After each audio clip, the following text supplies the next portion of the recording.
welcome again to Let's Talk Chemistry with Pastor Dan. Before we start looking at our concepts of buffers and indicators, we're going to do a quick review. Here's a reaction. Remember, HCl is known as my acid. It starts with a hydrogen. Hydrogens are acids. The other substance in an acid base is the base.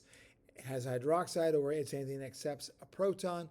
When we react an acid with a base, we always get a salt. NaCl is a salt. A salt is just an ionic substance that's not an acid or base. And the thing we get is water. In addition to be double replacement, this is also referred to as a neutralization reaction. All right, now, first concept we're going to look at are called buffers. Buffers defined as solutions resistant to change in pH. Now, the way that we do this is we take a weak acid with a like anion salt. Now, this is going to look a little messy, but that's supposed to be acetic acid, HC2H3O2, and that's sodium acetate. So I'll pull this over here. And in that sodium acetate, all I really need is the anion, that anion salt. So let me show you how this works. When we have a weak acid, just generic form, okay, if it's weak acid, it's going to be in equilibrium. Now, it's going to associate into its ions. Because it's weak, I'm going to have a large concentration of my acid and a very small amount of my two anions because it doesn't dissociate that much because it is weak. Now, we take the like anion salt. Now, usually use sodium because sodium dissociates 100%. So we're going to end up with a larger concentration of our anion. Now, remember Le Chatelier's principle. When I increase the concentration, it's going to shift slightly the opposite direction. So we're going to end up with a lot of acid, a lot of anion, and a wee small amount of your hydrogen ion. So when a hydrogen ion comes along, that extra anion acts like an Italian hitman, the mafia, the mob, whacks it, takes it out, and forms back to the acid. It's gone. Hydroxide shows up, does the same thing, except for the acid's going to go after it this time, whacks it, takes it out, and it's gone. So the idea here is a buffer maintains a pH, keeps it consistent, doesn't change it, so that if we set it like 4.5, we add acids and bases in there, it's going to stay relatively consistent to that. This process is known as the common ion effect.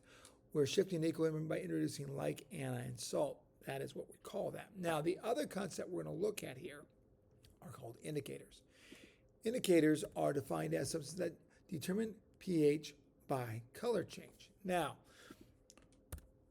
these are also weak acids. All of them are weak acids. Now, some of them have funny names, methyl orange, bromothiamyl blue, phenolphthalein, but you could take stuff like grape juice. It would act as an indicator. And petals of an iris, you put that in alcohol, dissolve it, crush it down a little bit, you're going to also act as an indicator. Let me show you how this works here.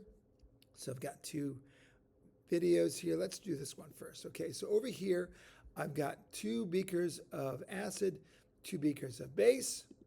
Okay, and I'm going to first start off with my phenolphthalein. Now, phenolphthalein is an indicator we use often, especially in sodium hydroxide with acetic acid, a lab they're going to show you in a second.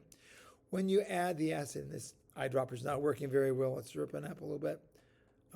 It doesn't turn any color at all, but in the base, you see that it turns red. Now, I think the concentration on there is pretty weak, so that's why it dissolves out, but you can see that red color there.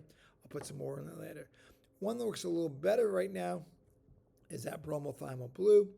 Bromothiamyl blue, when we put it into an acid, and again, my acid's on the right, not the left, I'm sorry, you see the acids are going to turn a yellowish color, and a base turns a blue.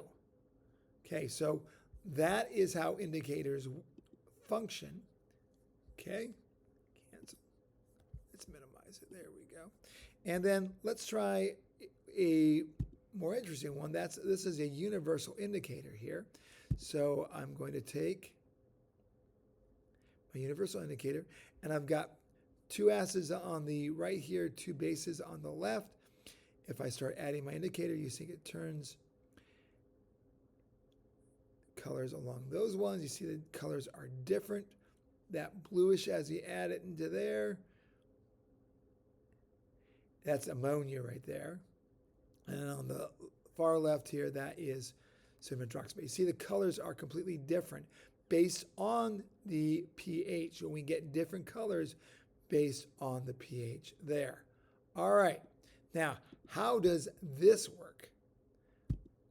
Okay, now, when it's also weak acid, so it dissociates into its ions. If it process is known as refraction. Now, what is refraction? Refraction is bending light as it passes through a medium.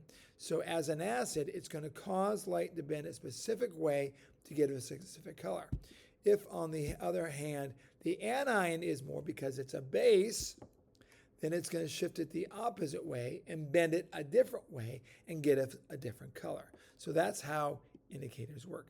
Now, we are going to do a formal lab on titration. I'm going to show you the process here. I'm going to show you some examples of formal labs with the names crossed out to protect the innocent. But a formal lab, we're going to start off. I do one of these a year for my class. So you can do this. It's going to be typed. You start with a title. You choose a title, whatever you name, double space by your name. At the bottom, course, chemistry 1, instructor, that would be me, and the date that it's submitted. That's a title page. You then, if you want to put a graphic on there, I'll give you a bonus point. All right. We then have a purpose. You're going to rephrase the purpose I give you. The procedure, just like it's in the lab. Data table, just as it is in the lab. And then you're going to type out one titration problem, which we're going to show you tomorrow. And then the results, of course, conclusion. All right. And then the raw data here. Let me show you what I'm talking about here. There's a couple examples. So here's our lab. You can see the title page, the purpose, the procedure. The purpose is a rephrasing. The title page, data table is exactly what it is. This is an example of a titration problem. There's my results, the different concentrations, and the conclusion.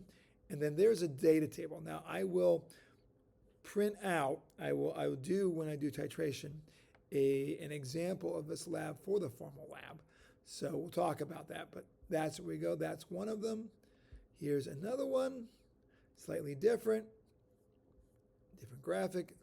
Purpose should be different. Data table and procedure can be the same. Conclusion, of course, is different. And then the last example here. All righty. So there we go. We had talked about buffers and indicators, and I showed you a formal lab. And we'll do that formal lab on titration, which we will talk about tomorrow. All right. Hopefully that wasn't too bad. Take care. God bless. Bye.